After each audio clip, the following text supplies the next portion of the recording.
Si je repars de la question qui nous était posée, de quoi la crise est-elle le nom, on peut déjà effectivement dire, et les deux interventions, Jérôme et Michel, ont apporté beaucoup d'éléments sur ce point, que en réalité, le terme crise est un mot écran qui nous empêche de penser à la fois la question de la mutation, là, ce que Karl Polanyi avait appelé en son temps la grande transformation. On peut même parler, comme le propose Edgar Morin, de la métamorphose, mais aussi un autre élément très important et qui est beaucoup à l'origine de tous les phénomènes que Jérôme a décrits et qui ne sont pas spécifiquement français, qui est la question de l'abandon provoqué par ce qu'on peut appeler la grande extorsion. C'est-à-dire qu'il faut quand même repérer qu'une des transformations fondamentales sur le plan économique et politique, c'est à partir du milieu des années 75 et essentiellement 80, l'élection de Ronald Reagan, l'entrée dans une logique d'un ultra-capitalisme, d'un hyper-capitalisme, pour reprendre le terme de Robert Reich, qui va complètement mettre en cause les grandes régulations d'après-guerre et qui se traduit notamment par un transfert massif des revenus du travail vers les revenus du capital. Dans le livre avec Michel Rocard, Pierre évaluait à 40 000 milliards de dollars environ ces transferts massifs. Et donc cette grande extorsion, elle se traduit par tous les phénomènes de creusement des inégalités sociales, de sentiments d'abandon, de montée de ce qu'on peut appeler un fondamentalisme identitaire par rapport à un fondamentalisme marchand. Vous savez que Joseph Stiglitz a repris ce terme de fondamentalisme marchand ou de fondamentalisme de marché en lui mettant un contenu très proche de celui que Karl Polanyi avait mis dans la grande transformation autour du concept de société de marché. Qu'est-ce qui se passe quand on passe d'une économie de marché qui peut avoir sa légitimité à condition de comprendre qu'elle n'est que l'une des formes économiques possibles, mais quand on passe à la société de marché, c'est-à-dire quand d'autres ordres relationnels fondamentaux qui ne sont pas économiques deviennent intégrés à l'ordre marchand, il y a une perte de substance de ces liens fondamentaux. Si vous marchandisez l'amour, vous avez la prostitution. Si vous marchandisez la politique, vous avez la corruption. Si vous marchandisez la spiritualité, vous avez les sectes marchandes, etc. Donc le fondamentalisme marchand,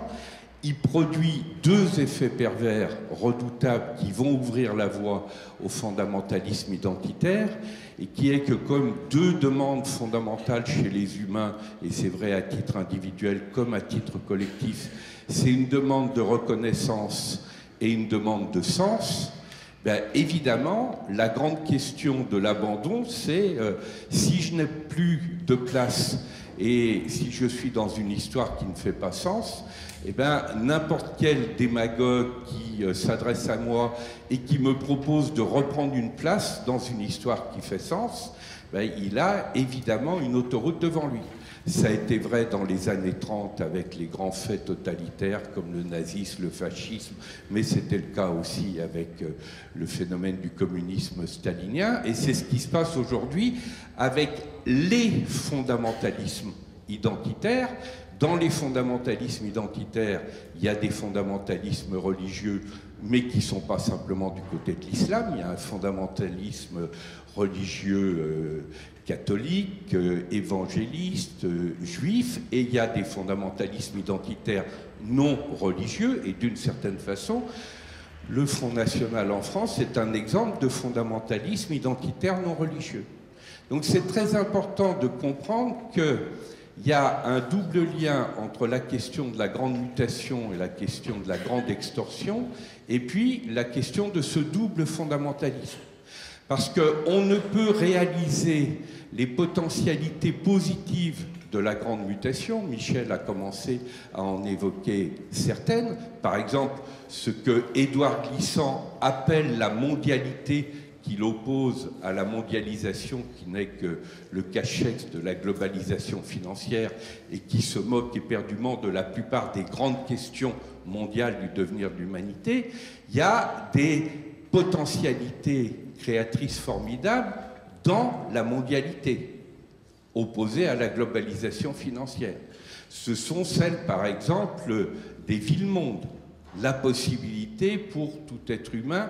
d'être de plus en plus un citoyen du peuple de la Terre. C'est une expression que nous avons utilisée à l'occasion de la COP 21 dans plusieurs réseaux citoyens internationaux qui ont lancé un appel,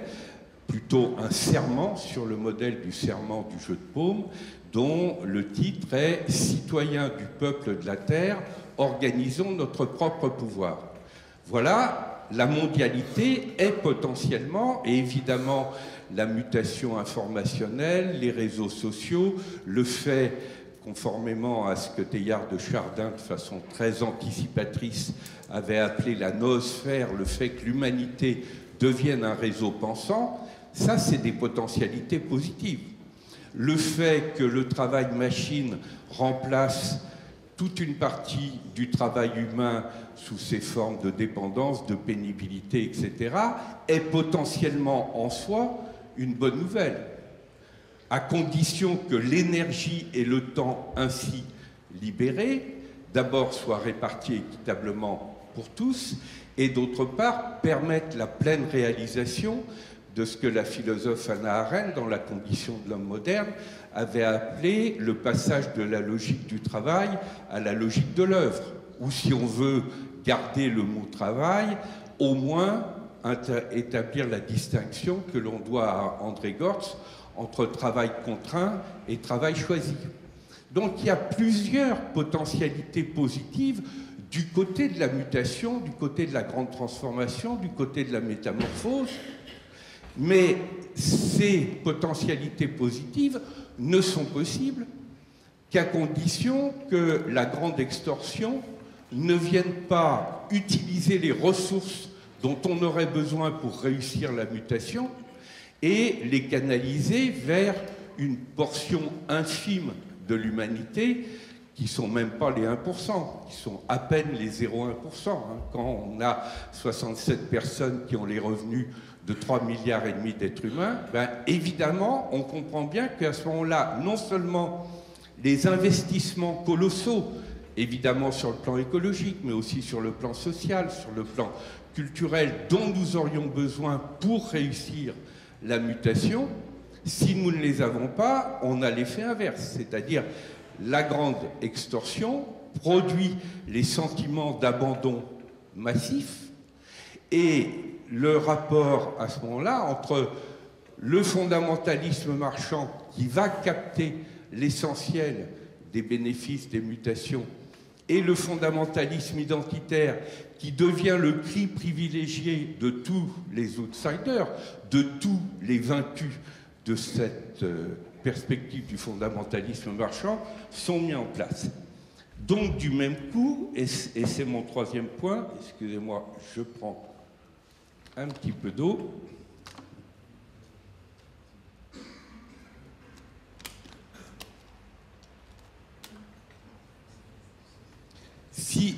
Si on comprend du même coup, du point de vue des stratégies positives, qu'on ne peut combattre le fondamentalisme identitaire que si on attaque le fondamentalisme marchand, parce que sinon, les mêmes causes produisant les mêmes effets, les vaincus du fondamentalisme marchand, soit à l'intérieur de nos propres sociétés, les outsiders, les classes ouvrières, l'ensemble des acteurs qui ne sont ni reconnus, ni inscrits dans une histoire qui fait sens, mais c'est tout aussi vrai au niveau mondial. Quand vous regardez les pays sur lesquels le terrorisme de Daesh est en priorité installé, ce sont les grands vaincus de la logique de la compétition internationale. Un pays comme le Mali, par exemple, est un des vaincus de l'obsession compétitive sur le plan de l'économie mondiale. Quand vous êtes du côté des vaincus, ben, quand les éléments mêmes de la substance d'un État et d'une société sont mis en cause, évidemment, la voie est ouverte pour toutes les formes de fondamentalisme. Donc, travailler dans une stratégie alternative à la fois sur la compréhension qu'il faut lutter sur les deux fronts et pas simplement sur le terrain du fondamentalisme identitaire ou de la forme la plus meurtrière du fondamentalisme identitaire qui est le terrorisme, mais travailler tout autant dans l'alternative à la lutte contre les causes qui sont du côté du fondamentalisme marchand, la question de l'oligarchie financière, voilà un élément très important à prendre en compte du point de vue stratégique. Ensuite, il y a faire vivre la partie des potentialités positives que représente la mondialité, la libération d'une partie considérable du temps de travail, mais qui s'ouvre vers la capacité à développer des logiques de l'œuvre ou du travail choisi. Si vous reprenez par exemple le sens initial du mot métier, qui est un mot très fort, qui est inventé par le compagnonnage au XIIe siècle à partir de la contraction de deux mots latins, le ministère et le mystère. Donc un métier, c'est pas un job, c'est quelque chose de beaucoup plus important qu'un job ou un emploi. C'est un ministère mystérieux, c'est ce qui fait qu'un être humain a le sentiment d'être dans son axe de vie. C'est la possibilité de traiter la question, non pas de l'état civil, que faites-vous dans la vie, mais la question infiniment plus passionnante, que faisons-nous de notre vie? C'est des choses qui déjà avaient été anticipées. John Stuart Mill, qui avait prédit la saturation de la croissance matérielle à travers le concept d'état stationnaire, avait dit ça créera la panique chez mes collègues économistes, la saturation de la croissance matérielle, mais ça ouvre en fait la possibilité de progrès du côté artistique, du côté sociétal, du côté spirituel et culturel, etc. Donc là, le passage de la logique du travail à la logique de l'œuvre est une potentialité créatrice. Et évidemment, les réductions du temps de travail contraints font partie de ces perspectives, mais il faut tout aussi bien travailler sur la logique d'accompagnement des métiers projets de vie. Et de ce point de vue-là, par exemple, il n'y a pas de chômage. Je veux dire, tout être humain est porteur de métiers projets de vie à condition qu'on lui permette, c'est l'un des enjeux de l'éducation, de pouvoir se poser cette question, qu'est-ce que je fais de ma vie, et d'y répondre. Mais par exemple, vous avez un métier matriciel de base dont vont dépendre tous les autres, c'est ce qu'on peut appeler un métier de chargé de projet, de chef de projet de sa propre vie. Et c'est l'intérêt de la société que ce métier soit détecté et exercé dans de bonnes conditions, parce qu'une personne qui n'arrive pas à prendre en charge sa propre vie, non seulement elle se détruit elle-même, mais les dégâts collatéraux qu'elle va faire autour d'elle vont coûter très cher à la société. Et là, le mot coût, vous pouvez l'écrire tout aussi bien COUPS, coût de maltraitance, que COUTS. Donc, le plein usage des potentialités positives